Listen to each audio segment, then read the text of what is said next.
Hi all, hope you're well. Middle of November now in North Wales.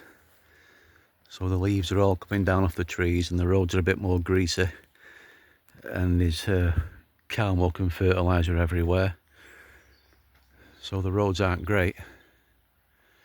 But weather-wise, it's still quite mild. So you can still get out on the bike and have a mad hour.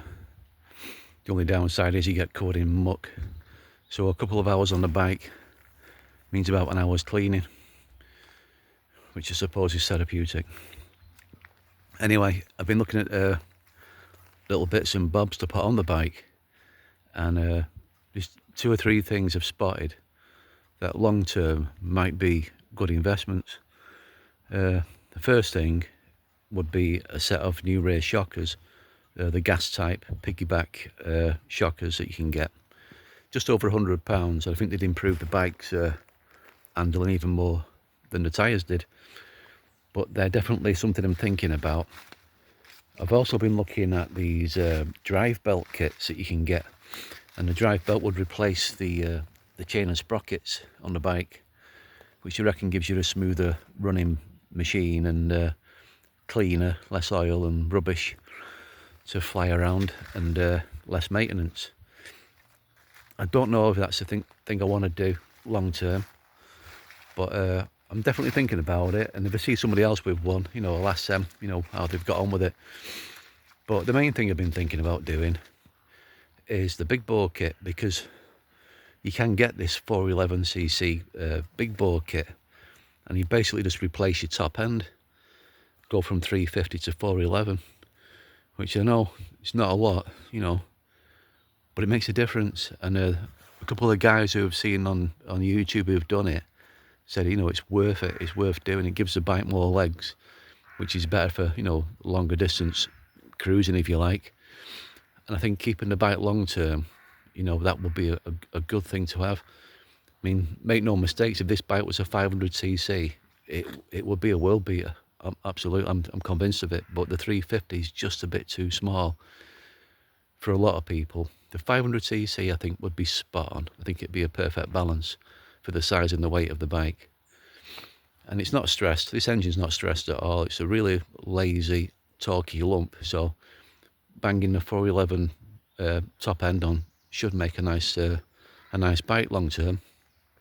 Easy to own. I mean, at the moment round here, it's like you're doing 30-40 miles an hour, because these lanes are treacherous anyway, even in the summer. And at the moment it's shooting season, so all the pheasants have been let go, all the tame pheasants, and they're getting blasted at the weekends. But the thing for bikes is you can be riding down the lanes and these bloody pheasants fly out right into you, they can fly into your chest or your head or your bike and possibly knock you off. So you got to watch out for all the pheasants at the moment. So you got pheasants, mud, cow muck, wet leaves, wet roads, and green moss in a lot of the places. So the country lane is probably not the safest place to be at the minute. The bike's covered in crap, so when I get home, that's the first job, is clean this off. And there's a few of the ideas I've been having: the drive belt, the rear shockers, and the big bore kit. I mean, nothing imminent. I do a bit more research yet on the big bore kit, but it's something I'm thinking about for keeping the bike, current and that. Because when I first started riding again, the 350 was all I needed, because that was enough power for me just to get me back into it again and get me confidence up and get balance back and your road sense back. But once you've done a few hundred miles at 350, it's like anything, you're reaching for some more, aren't you? Some more power and that. So I think the 500cc would have been a great bike in this format. But if the 411 kit's available, and it's quite an easy job to do, and it's a good mod as well. So maybe that's the way to go, is keep the bike and keep it in 411. Anyway, that's all for now. I hope you're all well and you're getting out on your bike as best you can, wherever you are. Take it easy, ride safe. Ta-ra now.